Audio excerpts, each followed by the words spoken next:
evening. You're watching the main news on ATV. I'm Hailing Chan. And I'm Edna Zhe. Here are tonight's top stories. Mainland authorities charge Bo Xilai's wife with intentional homicide in death of British businessman. Chief Secretary claims wide public support for national education as parents plan big rally against it. 14-year-old boy joins Hong Kong University as youngest undergraduate. Mainland authorities have charged the wife of disgraced former Chongqing party boss Bo Xilai with intentional homicide. Gu Kailai had been implicated in the death of British businessman Neil Heywood in a Chongqing hotel room. The official Xinhua news agency issued a statement today saying Gu was prosecuted in Anhui province. Her husband's aide, Zhang Xiaojun, was also charged with intentional homicide. Neil Heywood's death had first been reported as a case of an alcohol overdose, but Gu's alleged involvement was revealed when Bo was stripped of his party post. His chances of being elevated to a top leadership position were destroyed after another aide tried to defect by going to a U.S. consulate on the mainland.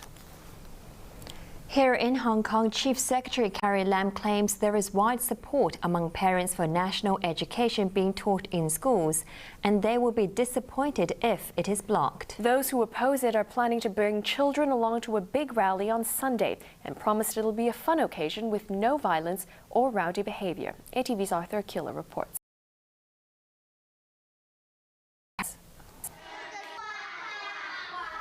About 10,000 people are expected to take part in Sunday's march as opposition to the government's plan to introduce national education in primary schools in September gathers momentum. Organizers say many parents are likely to bring their children along. Security Chief Lai Tung Kwok said a permit for the rally has been granted.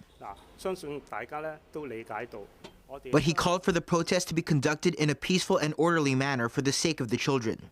He said parents and organizers have the responsibility to ensure the safety of younger marchers. Organizers say they have made arrangements to make sure children will not only be safe, but have fun as well. We want it to be a more comprehensive and considerate a rally targeted specifically for parents and children. And when we, the parents and the kids, we can joyfully participate in the rally, we think we are more strong to stand together and then voice out our message to the government that they should call a halt to the national education immediately and then have another round of consultation with our parents and students and teachers involved because we are the stakeholders. Opponents of national education reject government claims that the subject will instill a sense of national pride among students, claiming instead that it will brainwash them.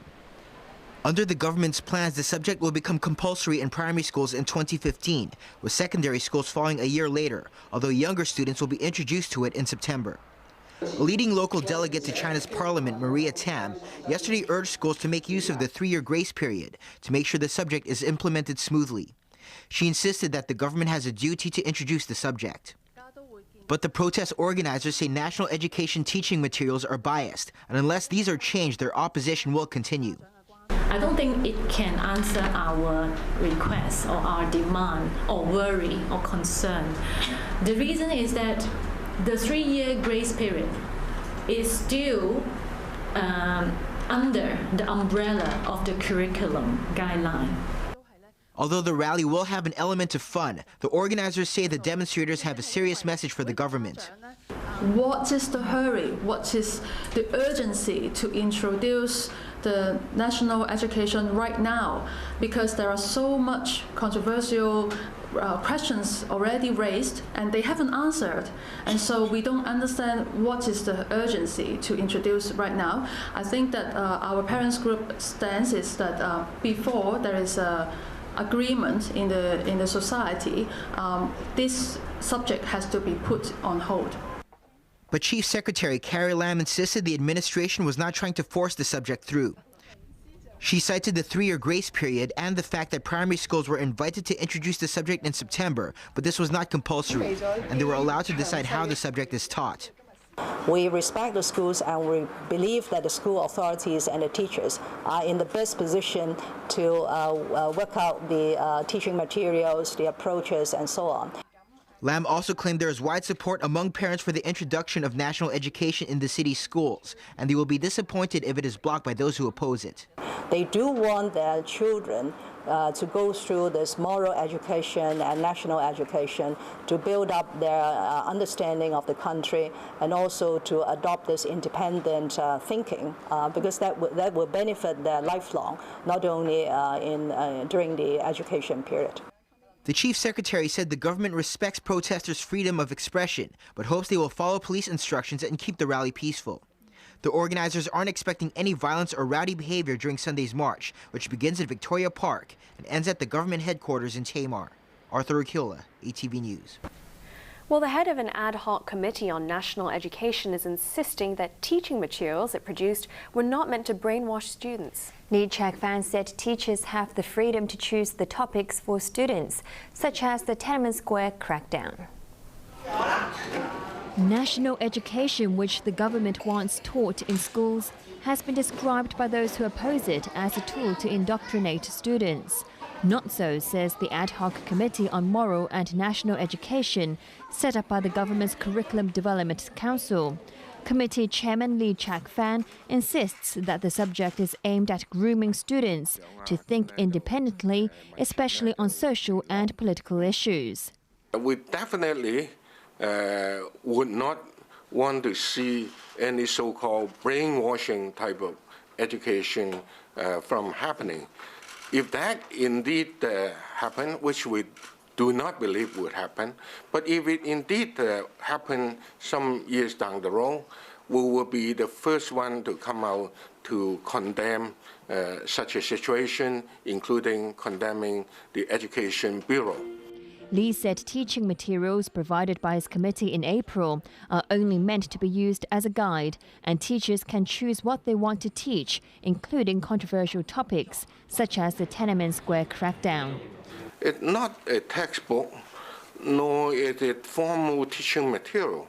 It can give you an outline of the kind of different subjects. It does not give you individual cases such as Junfo. If you ask my personal view, I would say that, sure, why not? You as a teacher, you could bring this topic, to the student, lead the student in the discussion. Lee clarified that his committee's guidelines have nothing to do with the handbook commissioned by the pro-Beijing National Education Services Center. That handbook was criticized for being biased, as it praises China's ruling Communist Party and denounces Western politics. A 14-year-old boy is set to become Hong Kong University's youngest student in history. Despite scoring 3 A's, Joseph Ng has some concerns on his mind. ATV's Raymond Zhao reports. Today's a day 14-year-old Joseph Ng will never forget. This morning he learned that he'll be making history by becoming the youngest Hong Kong University student. Ng scored 3 A's in his A-level exam, and the top marks he achieved in chemistry, physics and pure maths won him a place to study for a science degree. The teenager was among the batch of students who sat for Hong Kong's last A-level exams earlier this year. Their results were released today. There's never been a younger undergraduate in the 100 years since the university was set up, so Ng has some worries.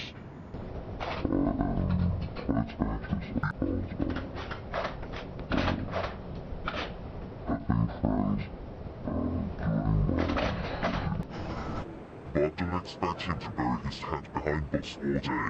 The youngster hopes to strike the right notes by joining the university's orchestra. HKU, meanwhile, is taking steps to ensure that the prodigy integrates into university life. We realized that, some students are quite young, and therefore, in fact, all freshmen entering Hong Kong U will be assigned an academic advisor. Basically, an academic advisor is a teacher of the university. He or she will give advice in different aspects in academic studies, including planning for the curriculum, the course selection, setting out the goal for the future, for example. We focus on specific adjustment issues for students who are younger. So for students, we give them a whole range of workshops and also activities, and they can choose to participate. And most of these workshops are on how they can adjust to the university life, how they can make friends, and how they can build up their own network. The counselors said the programs are voluntary. So, a new chapter in his life opens in September, when at the tender age of 14, he will rewrite HKU's history books. Raymond Young, ATV News. Experts say it will take about a week to decide the fate of a tree that is at risk of falling in Tsim Sha Tsui. This comes as Hong Kong continues to struggle with heavy downpours and floods in the wake of a powerful typhoon. ATV's Joanne Wong reports. Government experts were in Tsim Sha Tsui this afternoon to check the trees along Park Lane Shoppers Boulevard nearly a week after a century-old banyan tree there collapsed, injuring 5 people.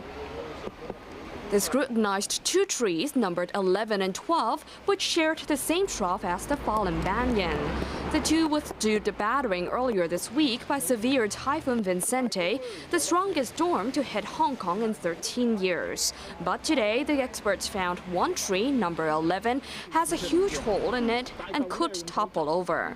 The other tree was deemed safe. Authorities expect to take around a week to determine whether to try to save tree number 11 or remove it. More than 1,000 trees were uprooted or bowled over when Vincente lashed the city. Following the storm damage and last week's tree collapse, the government has pledged to improve measures to ensure tree safety. Meanwhile, Hong Kong continues to be affected by unstable weather in the wake of the typhoon. Downpours have continued, with New Territories East one of the worst affected areas. Sai Kung had more than 100 millimeters of rain today. Many areas were flooded, and in one village, it looked as though a waterfall had formed when swirling waters gushed down a slope, swamping the road. Water also overflowed from a nullah. Some cars broke down after getting stuck in water. The observatory forecasts that the bad weather will continue until this weekend. Joanne Wong, ATV News. The Mong Kok bird market reopened today after being shut down for 3 weeks when a bird was found. And that's all for the main news. Goodbye.